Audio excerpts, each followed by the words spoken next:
Os pais criam grandes expectativas enquanto esperam o nascimento de um filho. Antes mesmo dele nascer, fazem planos e têm sonhos a seu respeito. Depois que a criança nasce, ensinam o que é certo e errado, o que é bom e é mal. Da mesma forma, Deus sonhou ter um povo para si. Ensinou a ele as suas leis e planejou lhe dar uma terra onde poderia viver e prosperar. Pais são seres humanos e cometem falhas. A Bíblia nos diz, no entanto, que os caminhos de Deus são perfeitos e seus planos bem mais elevados e excelentes que os do homem. Mas, para segui-los, é preciso confiar. Só que não foi isso o que aconteceu com os filhos de Israel.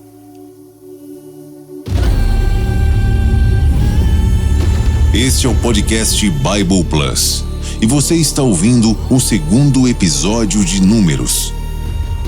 A rebelião de Corá.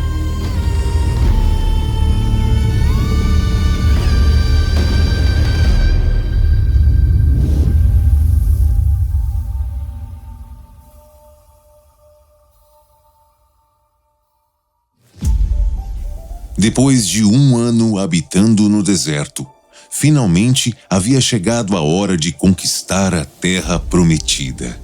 Quando estavam perto de Canaã, 12 príncipes, líderes das 12 tribos de Israel, foram enviados por Moisés para espionar a terra que Deus lhes daria. Somente 2 homens, Josué e Calebe, trouxeram um relato otimista do que viram durante os 40 dias em que foram espiar a terra. Os outros 10, porém, contaminaram todo o povo com sua incredulidade, medo e pessimismo.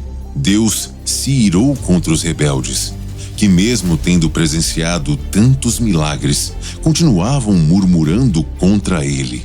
Se você ainda não ouviu essa história, ou quer relembrar como tudo aconteceu, volte no episódio anterior e fique por dentro. Acompanhe agora a condenação que os filhos de Israel receberam por sua descrença e confira a forte oposição que se levantou no acampamento contra a autoridade de Moisés. Quando Deus ouviu o povo se lamentar, querendo voltar para o Egito, ficou indignado. Já não era a primeira vez que a multidão expressava o desejo de retornar à terra onde haviam sido escravos. Diante de qualquer dificuldade, eles esqueciam que Deus sempre providenciava tudo o que era necessário. Ao contrário, diziam que era melhor morrer no deserto. A ingratidão dos filhos de Israel chegou a um ponto que Deus decidiu destruí-los e deserdá-los e começar um novo povo a partir de Moisés. Desesperado, Moisés interviu. Senhor, os egípcios testemunharam sua força e contaram aos moradores dessa terra tudo o que fez. Todos ouviram que o Senhor habita no meio desse povo e que se revela a ele. Que durante o dia, o Senhor vai à frente numa coluna de nuvem e à noite ilumina o caminho com uma coluna de fogo. Se acabar com eles, todos que ouviram falar sobre a sua fama dirão: como Deus não conseguiu fazer com que os hebreus entrassem na terra que jurou lhes dar, decidiu matá-los no deserto. Por favor, eu imploro que o Senhor mostre o seu poder e cumpra o que prometeu. O Senhor mesmo disse que é paciente e tem grande compaixão. Ainda que não trate o culpado como se fosse inocente, o Senhor perdoa a maldade. Por isso, eu imploro, ó Deus, que perdoe o pecado deste povo. Tenha misericórdia, como tem tido desde o Egito até aqui. Ao ouvir o clamor sincero de Moisés, Deus respondeu: como você pediu, Moisés, eu perdoo. Mas nenhum dos homens que viu a manifestação da minha presença e todos os milagres que eu fiz, e mesmo assim me desobedeceu por 10 vezes, verá a terra que eu jurei dar a seus pais. Deus deu mais algumas instruções para Moisés e pediu para ele relatar tudo ao povo. Moisés então reuniu a todos e contou: Juro por minha vida que eu farei acontecer tudo o que vocês falaram. Por 40 dias vocês espionaram Canaã, pois cada dia corresponderá a 1 ano. Vocês disseram que seus filhos seriam presos, pois eles ficarão presos neste lugar durante 40 anos. E só depois herdarão a terra que os pais desprezaram. Somente Caleb e Josué, que perseveraram e confiaram em mim, entrarão na terra e tomarão posse dela. Mas vocês morrerão no deserto. Ao ouvir essas palavras, o povo ficou completamente arrasado. Eles já estavam perto da terra prometida. Em pouco tempo estariam lá, mas foram condenados por suas próprias palavras. O que mais temiam se cumpriu. Para conquistar Canaã, eles precisariam de muita garra, ousadia e perseverança. Ao contrário disso, o povo se mostrava fraco e vulnerável diante de qualquer adversidade. Por causa da murmuração e falta de fé, perderam a bênção que Deus tinha preparado para eles, antes mesmo de nascerem. Depois de ouvir o fim que teriam, o povo ficou inconformado e resolveu partir por conta própria para a terra prometida, indo contra a determinação de Deus. Moisés tentou impedi-los a todo custo. Não façam isso! Vocês ouviram o Senhor. Deus não estará com vocês nessa empreitada. Eles, porém, ignoraram. E foram feridos e derrotados pelos amalequitas e cananeus que habitavam na montanha. Mas, ao invés do povo se arrepender e reconhecer seus erros, muitos continuaram insubmissos. Aos poucos, uma rebelião começou a se formar contra Moisés e Arão. Corá, um dos líderes dos levitas, se uniu a Datã e Abirão, da tribo de Ruben, e juntos reuniram 250 homens dos mais influentes do meio da congregação. Eles foram até Moisés e questionaram sua autoridade, dizendo: Já chega, Moisés. Todo mundo aqui é santo. Não é só você e Arão. Por que é que você fica se exaltando, hã? Se achando melhor do que nós? Ao ouvir a acusação de Corá, Moisés se prostrou e colocou o rosto no chão de tão chateado que ficou. Ele já não aguentava mais tanta contenda e rebelião do povo.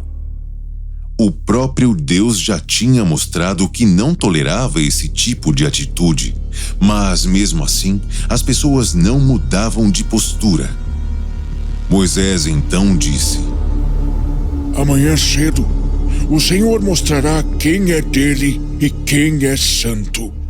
Admiro muito, Corá, que você julgue que tenha recebido menos do Senhor. Você é um levita e foi escolhido para servi-lo. Mas isso não foi o suficiente. Você quer o lugar de Arão.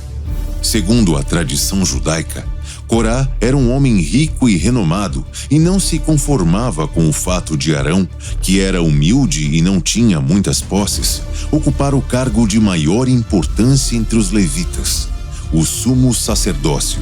Diante da rebelião organizada por ele, Moisés alertou: Saiba que você e seu grupo se uniram contra Deus, não contra Arão.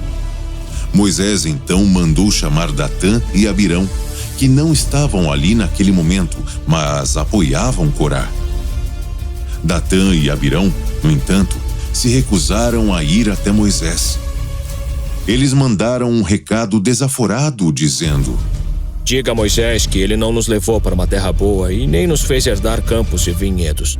Mesmo assim, quer mandar em nós. Vamos morrer no deserto por causa dele. Ao ouvir a resposta de Datã, Moisés ficou furioso. Ele então disse a Corá: Amanhã, cada um desses homens traga seu incensário diante do Senhor. No dia seguinte, os seguidores de Corá fizeram o que Moisés pediu. Eles acenderam os seus incensos e se apresentaram diante de Moisés e Arão na entrada do tabernáculo com 250 incensários. Se não fosse pela intercessão de Moisés e Arão, Deus teria exterminado o povo inteiro naquele momento. Moisés, porém, argumentou: Ó Deus, autor e consumador da vida, por causa de um só homem, o Senhor ficará indignado com todos? Deus atendeu o clamor desesperado de Moisés a favor do povo, mas deu a seguinte ordem: Diga aos filhos de Israel: saiam de perto das tendas de Corá, Datã e Abirão. Alguma coisa estava prestes a acontecer. Moisés deu o recado a todos, dizendo: Afastem-se das tendas desses homens perversos e não toquem em nada do que é deles, para que não se contaminem com o seu pecado. Todos obedeceram e se afastaram. Datã e Abirão, no entanto, se colocaram diante de suas tendas com suas mulheres e filhos, desafiando Moisés. Moisés então falou ao povo: Agora, todos aqui saberão que o Senhor me enviou para realizar as obras que vocês têm visto. Nenhuma delas vem de mim, mas dele. Se esses homens morrerem de morte natural, significa que eu não sou o enviado do Senhor. Mas se Deus fizer algo assombroso, e a terra se abrir e os tragar com tudo o que é deles, então saberão que esses homens rebeldes desprezaram o Senhor. Assim que Moisés terminou de falar, a terra debaixo das tendas de Corá, Datã e Abirão se abriu e os engoliu com suas famílias e tudo o que tinham. Todos caíram no abismo e foram tragados vivos. As pessoas que estavam perto das tendas correram em pânico, com medo de que também fossem tragadas. Depois que os rebeldes foram castigados, a terra os cobriu e os sepultou. E fechou novamente em seguida. E então Deus enviou fogo aos 250 homens que apoiaram Corá e ofereciam incensos, e os matou.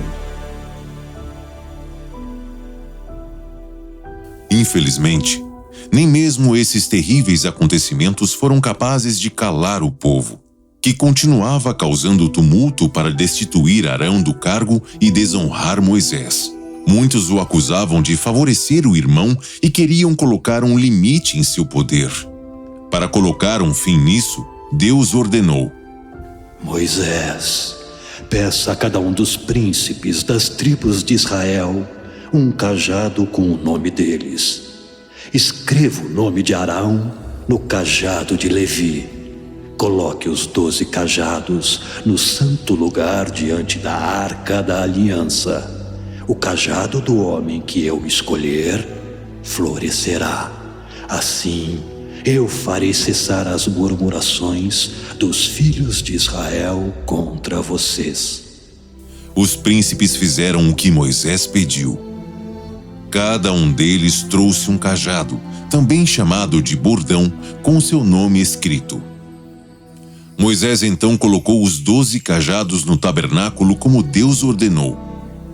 No dia seguinte, Moisés pegou todos eles de dentro do santuário e os trouxe para a congregação ver. Somente no bordão de Arão havia brotado flores e amêndoas. No hebraico, a palavra shekedim, que significa amêndoas, deriva de shaked, que quer dizer pressa. Segundo estudiosos da Torá, o fato de ter brotado amêndoas do cajado simbolizava que Deus concretizaria sua vontade rapidamente e que qualquer um que usurpasse o sacerdócio seria punido sem demora. O povo ficou tão admirado que não ousou continuar resistindo à liderança de Moisés e Arão diante de mais uma confirmação de que Deus os havia escolhido. Depois disso, Deus pediu que Moisés voltasse a colocar o bordão florido de Arão diante da arca, para que ninguém se rebelasse mais e fosse punido. Os filhos de Israel finalmente se conformaram com o seu triste destino: morrer no deserto. E pararam de contestar. Por 40 anos, o povo permaneceu vagando pelos mesmos lugares. Uma geração inteira que havia deixado o Egito morreu durante esse período. Os bebês e crianças se tornaram homens e mulheres adultos e seriam a nova geração que herdaria a terra. Miriam estava com 125 anos quando faleceu de forma serena no deserto de Zin, em Cádiz, e ali foi sepultada. Os rabinos consideram que a morte de Miriam teve um grande impacto em Moisés. Se não fosse pela coragem da pequena Miriam, ainda criança, em falar com a filha de Faraó, Moisés não teria sido amamentado por sua mãe biológica Joquebede. Você pode conferir essa história no episódio 1 de Êxodo. Graças a isso, Moisés manteve, ainda que por pouco tempo, os laços com a família hebreia e seu povo. Miriam também cantou e dançou com ele, louvando a Deus depois da travessia do Mar Vermelho. Os estudiosos da Torá acreditam que o falecimento da irmã deixou Moisés fragilizado e o fez agir de maneira errada quando o povo murmurou pedindo água logo depois. 40 anos havia se passado e aqueles que ainda estavam vivos continuavam com as mesmas reclamações. Eles brigavam com Moisés, dizendo coisas do tipo: era melhor a gente ter morrido com nossos irmãos do que passar por isso. Por que você trouxe a gente para esse deserto, Moisés? Um lugar horrível onde não tem cereais, nem figos, nem uvas, nem romãs e nem água para beber. Moisés e Arão, chateados, pediram a Deus que os ajudasse. Deus então disse a Moisés o que fazer. Pegue seu cajado, reúna o povo e diante dele fale a rocha. Dela jorrará água que saciará a sede de toda a congregação. Haverá água suficiente para dar de beber a todos eles e aos animais. Seguindo a ordem de Deus, Moisés pegou o cajado, reuniu o povo diante da rocha e disse irritado: Ouçam agora, rebeldes! Por acaso eu e Arão faremos sair água dessa rocha para vocês beberem? Com raiva, Moisés levantou a mão e bateu na rocha 2 vezes com seu cajado. E de lá jorrou uma grande quantidade de água. O povo se alegrou e todos puderam beber à vontade. Deus, no entanto, não ficou nem um pouco feliz com Moisés e Arão. Ele havia pedido para Moisés falar à rocha e não bater. Moisés desobedeceu e Arão foi conivente com seu erro. Os dois trataram o milagre, algo sagrado que veio da parte de Deus, como se fosse uma coisa comum. Eles estavam revoltados com o povo e não honraram o seu Senhor. Diante disso, Deus disse a eles: Vocês não confiaram em mim e não me santificaram diante dos filhos de Israel. Por isso, não entrarão na terra que eu lhes dei. Imagina a tristeza de Moisés e Arão. Depois de terem liderado o povo na saída do Egito, visto tantos milagres e maravilhas, passado 40 anos no deserto, agora não poderiam pisar na terra prometida. Essa punição pode ter parecido severa demais. Afinal, Moisés permaneceu fiel a Deus por todo esse tempo e agora, no menor deslize, recebeu um castigo como esse. É preciso considerar, no entanto, que nenhuma outra pessoa teve tanta intimidade com Deus como ele. Nunca Deus se revelou a alguém de forma tão poderosa. Moisés foi instrumento de inúmeros prodígios. E mesmo quando questionou a Deus, fez isso a sós. Mas agora, ele tinha lhe desobedecido e desonrado diante de todos. 40 anos antes, Moisés passou por uma situação semelhante. O povo tinha acabado de sair do Egito e teve sede. Na ocasião, Deus pediu para ele bater na rocha que sairia água. E foi o que aconteceu. Dessa vez, porém, ele não deveria bater, mas apenas falar à rocha e dela sairia água abundante. Alguns teólogos entendem que esses dois eventos apontam para Jesus, que é descrito na Bíblia como o rocha, o fundamento de tudo e de onde jorra um manancial de água viva. Essa afirmação se baseia no que o apóstolo Paulo escreveu à igreja de Corinto, comparando Cristo à pedra espiritual que seguiu os filhos de Israel no deserto e da qual eles bebiam. Da primeira vez que veio ao mundo, Jesus foi ferido, crucificado e morto para a redenção da humanidade. Mas quando vier novamente pela segunda vez, ele não será mais ferido. Virá como rei, para buscar sua noiva, a igreja.